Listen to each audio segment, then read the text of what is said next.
Bergabung, halo, assalamualaikum. Waalaikumsalam warahmatullahi wabarakatuh. Iya, dengan siapa Pak, di mana? Dengan Pak Irsan di Polman.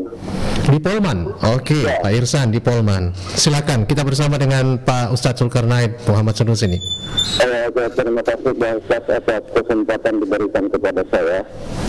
Jadi adanya pandemi yang melanda di daerah kita, khususnya di Indonesia, pemerintah menghimbau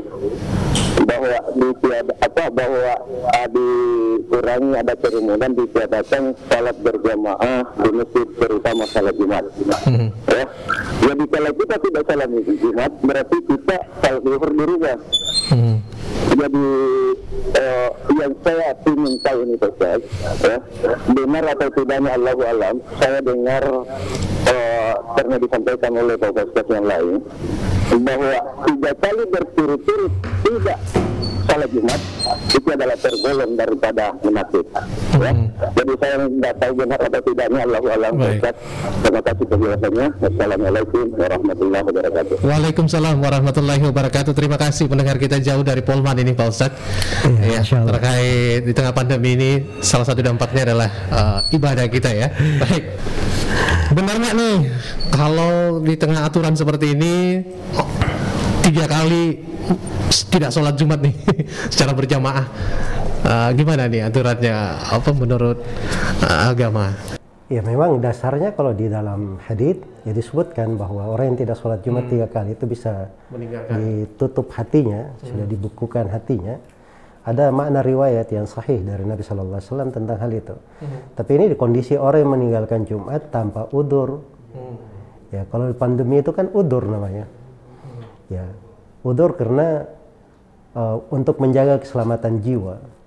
Dan menjaga keselamatan jiwa itu bukan masalah sepele.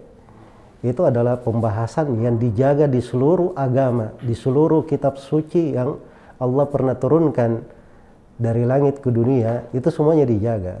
Dan itu disebutkan oleh Imam Syatibi dari 5 masalah pokok yang dipelihara di seluruh agama yang pernah Allah turunkan. Salah satunya adalah penjagaan terhadap jiwa. Karena itu dalam Al-Quran dikatakan waman ahyaha faka'annama ahyan nasa jami'an. Siapa yang menjaga kehidupan satu jiwa, seakan-akan dia menghidupkan seluruh manusia. Makanya tidak boleh membahayakan jiwa.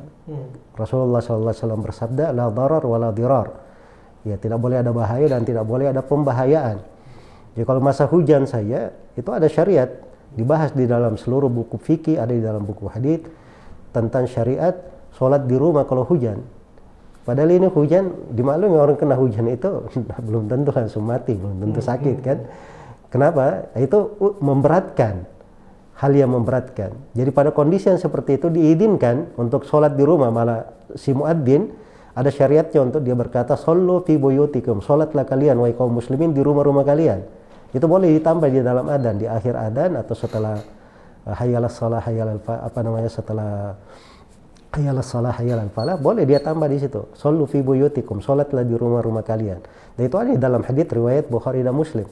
Jadi kalau hujan saja itu diberi udzur untuk sholat di rumah, bagaimana pula dengan sebuah wabah yang sudah terbukti orang yang bersentuhan bisa menyebabkan sakit, bisa menyebabkan kematian.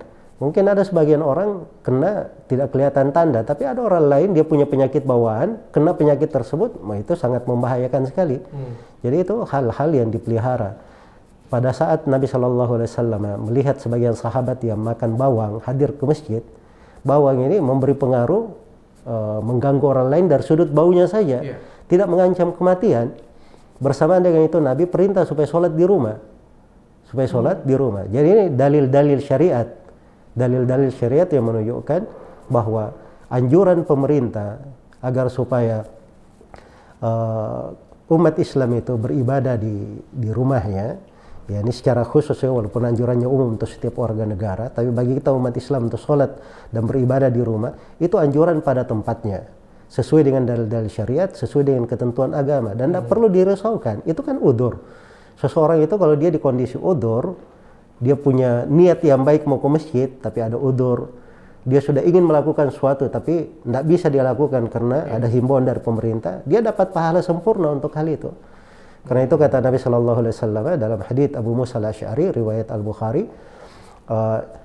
Inna Allah apa namanya, idza maridal abdu aw safar kutiba ma kana ya'maluhu muqiman sahihan. Apabila seorang hamba itu sakit atau melakukan perjalanan, maka amalan yang biasa dia lakukan dalam keadaan dia tidak safar, dalam keadaan dia tidak sakit, itu terus tercatat untuknya. Jadi kalau dia sakit, biasanya sholat sunnah kan, sakit dia tidak bisa sholat sunnah. Pahala sholat sunnahnya tercatat untuk dia. Tercatat untuk dia. Karena maka di dalamnya ada niat, maksudnya. Ya, itulah tadi. Sudah ada kebiasaan, sudah ada niat yang baik, sudah ada.